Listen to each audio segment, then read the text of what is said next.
சீனாவுக்கும் தைவானுக்கும் இடையில தான் பிரச்சனை அப்படின்னு பார்த்தா சீனாவுக்கும் ஜப்பானுக்கும் இடையில இப்போ போரே வந்துடும் போல. அந்த அளவிற்கு மோசமான ஒரு சிச்சுவேஷனில் இருக்காங்க. ஜப்பானுடைய புதிய பிரதமர் எதற்காக இப்படி சீனாவோடு சண்டை போட்டு கொண்டிருக்கிறார்? இதற்கு பின்னாடி ட்ரம்பினுடைய அறிவுறுத்தல் ஒரு காரணமாக இருக்குமா அப்படின்னு ஒரு பெருத்த கேள்வி நமக்குள்ள இருக்கும். அது உண்மையாகவும் இருக்கலாம் அப்படின்னு சொல்ற மாதிரி ஏகப்பட்ட சில செய்திகள் நம்ம கண்வசம் வந்து சிக்கியிருக்கு. ஜப்பான் ஒரு அமைதியான நாடு, எப்படி இப்படி ஆக்ரோஷமா மாறி போச்சு. அடிமை புத்தி இருக்கக்கூடிய ஒரு பிரதமர் இப்போ அமெரிக்காவினுடைய அதிபர் டொனால்டு ட்ரம்பிடம் சிக்கி கொண்டிருக்கிறாராங்கிற கேள்வி, அதற்கான விடயத்தை நம்ம பார்க்க போகிறோம். இன்னொரு பக்கம் வந்து பங்களாதேஷ் அப்படிங்கிற நாடு, பங்களாதேஷினுடைய முன்னாள் பிரதமர் ஷேக் ஹசீனாவுக்கு அந்த நாட்டினுடைய நீதிமன்றம் இப்போது மரண தண்டனை விதித்திருக்கிறது அப்படிங்கிற செய்தி. இந்த மரண தண்டனைக்கு எதிராக அவரால் மேல்முறையீடு செய்ய இயலாதா? இந்தியாவில் இருக்காரே, அப்படிப்பட்ட வாய்ப்பு அவருக்கு கிடைக்குமா அப்படிங்கிறதையும், மறுபடியும் அவர் அந்த நாட்டுக்குள்ளே போவதற்கான வாய்ப்பு இருக்கா இல்லையாங்கிறத ஏகப்பட்ட டீட்டெயிலு பங்களாதேஷில் நடந்துகிட்டு இருக்கக்கூடிய நிகழ்வுகள் இது எல்லாத்தையும் சேர்த்து வச்சு தான் இந்த வீடியோவில் பேச போகிறோம். வாங்க பார்க்கலாம் உறவுகளே. இது பிரசாத் சிக்னேச்சர்.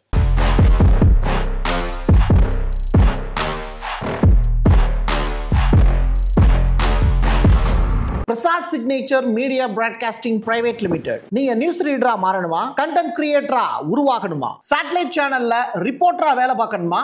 டாக்குமெண்ட்ரி மேக்கிங்ல இருந்து ஜேர்னலிசம் பற்றிய முழுமையான பயிற்சி பெற உங்களுக்கான அருமையான வாய்ப்பு. எங்களை தேடி வாங்க. ஆன்லைன் மற்றும் நேரடி பயிற்சி வகுப்புகளும் சர்டிபிகேட் கோர்ஸாவே கத்துத்தரும். மீடியா துறையில் 10 ஆண்டுகளுக்கு மேல அனுபவம் உள்ளவர்கள் பயிற்சி கொடுப்பார்கள். வாய்ஸ் ஓவர் தொடங்கி வாய்ஸ்லெஸ் பீப்புளுக்காக உங்களை சிறந்த ஜேர்னலிஸ்டா உருவாக்க வேண்டியது எங்களோட பொறுப்பு. ஸ்கூல்ஸ் அண்ட் காலேஜஸ்ல ஜூனியர் ஜேர்னலிஸ்ட்ங்கிற பேர்ல ஒர்க் ஷாப்பும் கண்டக்ட் பண்ணி கொடுக்கிறோம். மோட்டிவேஷனல் ஸ்பீக்கரா கடந்த 15 ஆண்டுகளா கல்வி நிறுவனங்களுக்கு நிகழ்ச்சிகளும் நடத்தி தரோம். தொடர்புக்கு 9944790333 94493594 prasadsignature@gmail.com. சென்காகு அப்படின்னு சொல்லிட்டு ஒரு தீவு. அந்த தீவு எங்கே இருக்குது அப்படின்னா ஜப்பானுக்கு பக்கத்தில் இருக்குது. அந்த தீவு கூட்டத்துக்குள்ள இப்போது சைனாவினுடைய போர்க்கப்பல் உள்ளே என்ட்ராயிருக்கு அப்படிங்கிறது தொடர்பான வீடியோ காட்சிகள் தான் ரொம்ப ஷாக்கான இன்ஃபர்மேஷனாக இருந்தது.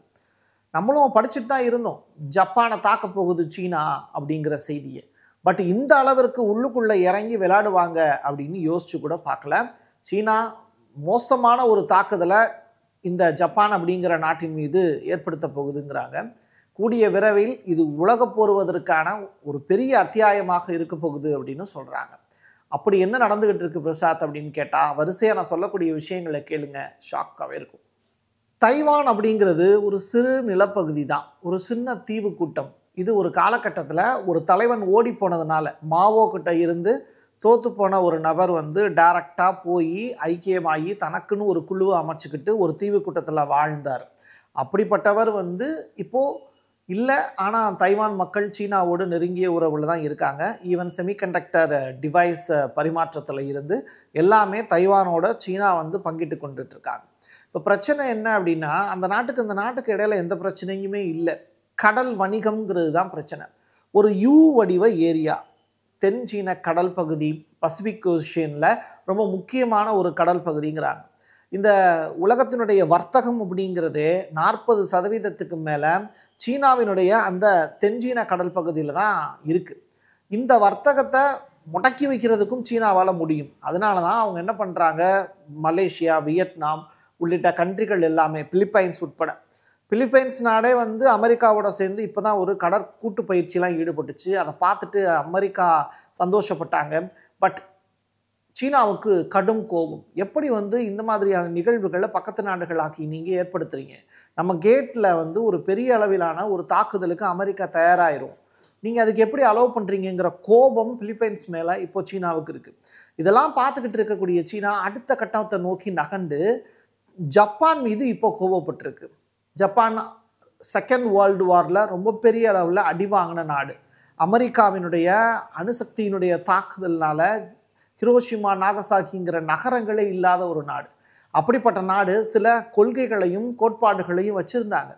அது என்ன அப்படின்னா, அணுசக்தி அந்த வார்த்தைக்குள்ளே நம்ம போகவே கூடாதுன்னு சொல்லிட்டு மிக முக்கியமான 3 கொள்கைகளை வச்சுருந்தாங்க. அந்த கொள்கைகளை இப்போ பிரேக் பண்ணுறாங்க இப்போ புதுசாக வந்திருக்கக்கூடிய ஜப்பானுடைய பிரதமர். அதுதான் பிரச்சனை. இந்த டகாய்ச்சி அப்படிங்கிற லேடி, அவங்க தான் புதிதாக தேர்ந்தெடுக்கப்பட்டு இருக்கக்கூடிய பிரதமர். அவங்க என்ன சொல்கிறாங்க, உயிர் வாழ்வதற்கு ஆபத்தான சூழல்ல நாங்கள் சிக்கி தவிச்சு சின்னாபின்னமாயிட்டு இருக்கோம். அதனால சீனாவோடு போர் வெடிப்பதற்கான வாய்ப்புகள் வெகு விரைவில் இருக்குங்கிற அந்த வார்த்தையை சொன்ன உடனே தான் எங்க ஜப்பானுடைய ஃபாரின் மினிஸ்டரே கொதிச்சு போய் ஜப்பானுடைய கொள்கைகளுக்குள் பிரைம் மினிஸ்டர் செயல்பட வேண்டும்ங்கிற ஸ்டேட்மெண்ட்டை கொடுத்துருக்காங்க. அப்போது அந்த நாட்டினுடைய வெளிநாட்டு கொள்கை என்ன அப்படிங்கிறத மக்களாக்கி நீங்கள் தெரிஞ்சுக்கணும்ல. 1894 ஜப்பான் சீனாவுக்கு எதிராக போர் பண்ணுச்சு. இதில் போர்ட் ஆர்த்தர் அப்படிங்கிற ஒரு படுகொலை நடந்தது. 20,000 சீனர்கள் கொலை செய்யப்பட்டாங்க. 1895 பெங்கு தீவு அப்படின்னு சொல்லிட்டு ஒரு இடம், அங்கே தைவானை ஜப்பான்கிட்ட தாரவாத்து கொடுத்துச்சு சீனா. ஆனால் 1945 சீனா ஒட்டுமொத்த தைவானையும் தன்னுடைய கண்ட்ரோலில் எடுத்துச்சு. இதுக்கு ஜப்பானும் கையெழுத்து போட்டு கொடுத்தது. அப்போது 1945க்கு அப்புறம், வேர்ல்டு வார் 2க்கு அப்புறம் ஒரு பெரிய மாற்றம் அப்படிங்கிறது சீனாவினுடைய வெற்றி படிக்கட்டுகளில் ஒரு கூடுதல் மகுடமாக இருந்தது. அது தைவானை டேக் ஓவர் பண்ணிட்டாங்க. இப்படிப்பட்ட நிலையில் இதை ஜப்பானுக்கும் தெரியும். இருந்தாலும் இப்போது அமெரிக்காவோடு அவங்க கொண்டிருக்கக்கூடிய நெருங்கிய நட்பின் காரணமாக ட்ரம்ப்பு ஜப்பானுக்கு இப்போ தான் இடையில போய் அவரோட போய் மீட்டிங்லாம் அட்டன் பண்ணிட்டு வந்தாங்க. இந்த டவாய்ச்சி அப்படிங்கிற அந்த லேடி ட்ரம்ப்போட மைக்கில் தான் போய் பேசினாங்க. காரணம் என்ன அப்படின்னா, ஜப்பானுடைய பிரைம் மினிஸ்டருக்குன்னு சொல்லிட்டு தனியாக ஒரு ஸ்டேஜ் போட்டிருக்கணும். பட் அந்த மாதிரியான ஒரு ஈவெண்ட்டே நடக்கலை. ஜப்பானை கிட்டத்தட்ட அமெரிக்காவினுடைய அடிமையாக கருதி தான் அவங்க ட்ரம்ப்பினுடைய அந்த போடியத்தில் போய் நின்று பேசினதாக ஜப்பானில் இருக்கக்கூடிய உழைக்கும் மக்கள் கிண்டலும் கேலியும் கலந்த தொனியில் பேசினாங்க.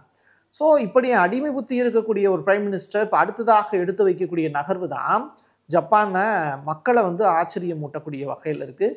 மறுபடியும் நம்மளை உலகப்போருக்கு இந்த பொம்பளை தள்ளிரும் போல அப்படிங்கிறது தான் ஜப்பான் மக்களுக்கு பயம்.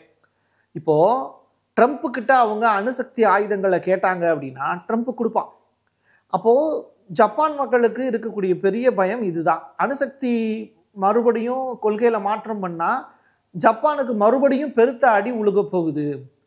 நம்ம இவ்வளவு நாள் உழைச்ச மக்கள் எல்லாமே தன் உழைப்பை வேஸ்ட் ஆக்க போகிறோம் அப்படிங்கிற பெருத்த கவலையில் இருக்காங்க. சீனாக்காரங்க இப்போ ஒரு அறிவிப்பு கொடுத்துருக்காங்க, ஜப்பானுக்கு டூர்லாம் போக வேண்டாம், ஜப்பானில் இருக்கக்கூடிய சீனர்கள் தயவு செஞ்சு என்ன பண்ணுங்க, நீங்கள் மறுபடியும் சீனாவுக்கே வந்துடுங்க அப்படிங்கிற ஸ்டேட்மெண்ட்டை கொடுத்துருக்காங்க. சீனாவில் இருக்கக்கூடிய ஜப்பானியர்கள் இருக்காங்கல்ல, அவங்கள பொலிர்னு சீனர்கள் அறையக்கூடிய காட்சிகளும் ட்விட்டரில் பார்க்க முடிஞ்சுது. அந்த காட்சிகளை நம்மளால் ப்ளே பண்ண முடியாது.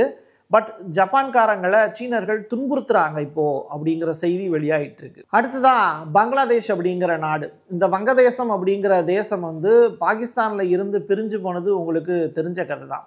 அதற்கு பிறகு இருக்கக்கூடிய பிரதமர்கள் எல்லாமே இந்தியாவோடு நெருங்கிய நட்புறவில் தான் இருந்தாங்க. இப்போ வங்கதேசத்தில் 2024 மாணவர் அமைப்பினர் ஒரு பெரிய போராட்டம் நடத்தினாங்க. அதை அரசுக்கு எதிராக நடத்தினாங்க அப்படிங்கிற ஒரு புகார். இதில் பாகிஸ்தானில் இருந்து 3 முக்கியமான தீவிரவாத அமைப்பினர் மாணவர்கள்ங்கிற பேரில் வங்கதேசத்துக்குள்ளே நுழைஞ்சு அங்கே பெரிய கலவரத்தை ஏற்படுத்தினாங்க அப்படிங்கிறது தான் ஷேக் ஹசீனா அப்படிங்கிற முன்னாள் பிரதமருடைய குற்றச்சாட்டு.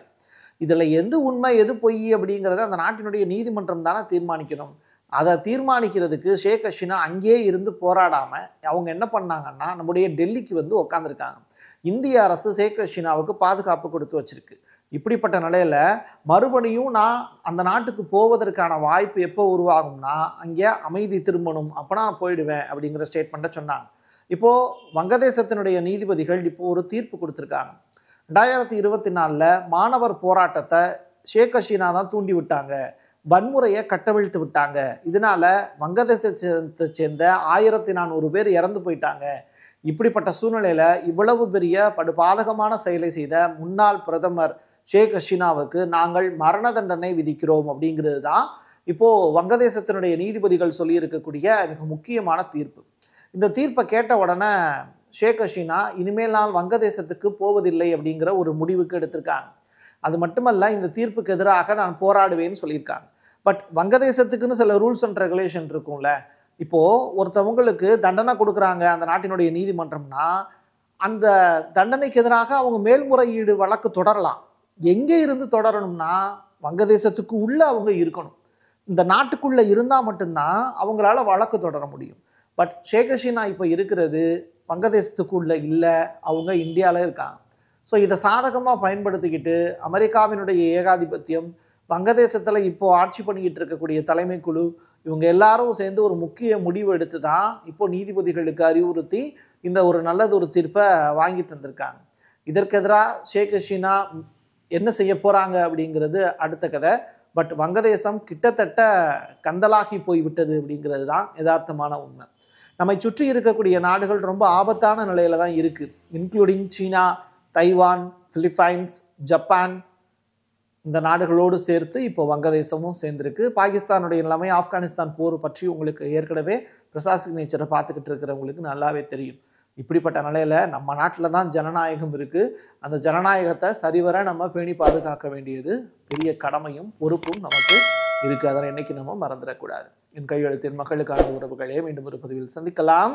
நன்றி, வணக்கம். Prasad signature media broadcasting private limited. நீங்க நியூஸ் ரீடரா மாறணுமா, கண்டென்ட் கிரியேட்டரா உருவாகணுமா, சேட்டலைட் சேனல்ல ரிப்போர்ட்டரா வேலை பார்க்கணுமா, டாக்குமெண்ட்ரி மேக்கிங்ல இருந்து ஜேர்னலிசம் பற்றிய முழுமையான பயிற்சி பெற உங்களுக்கான அருமையான வாய்ப்பு. எங்களை தேடி வாங்க. ஆன்லைன் மற்றும் நேரடி பயிற்சி வகுப்புகளும் சர்டிபிகேட் கோர்ஸாவே கத்துத்தரும். மீடியா துறையில் 10 ஆண்டுகளுக்கு மேல அனுபவம் உள்ளவர்கள் பயிற்சி கொடுப்பார்கள். வாய்ஸ் ஓவர் தொடங்கி வாய்ஸ்லெஸ் பீப்புளுக்காக உங்களை சிறந்த ஜேர்னலிஸ்டா உருவாக்க வேண்டியது எங்களோட பொறுப்பு. ஸ்கூல்ஸ் அண்ட் காலேஜஸ்ல ஜூனியர் ஜேர்னலிஸ்ட்ங்கிற பேர்ல ஒர்க் ஷாப்பும் கண்டக்ட் பண்ணி கொடுக்கிறோம்.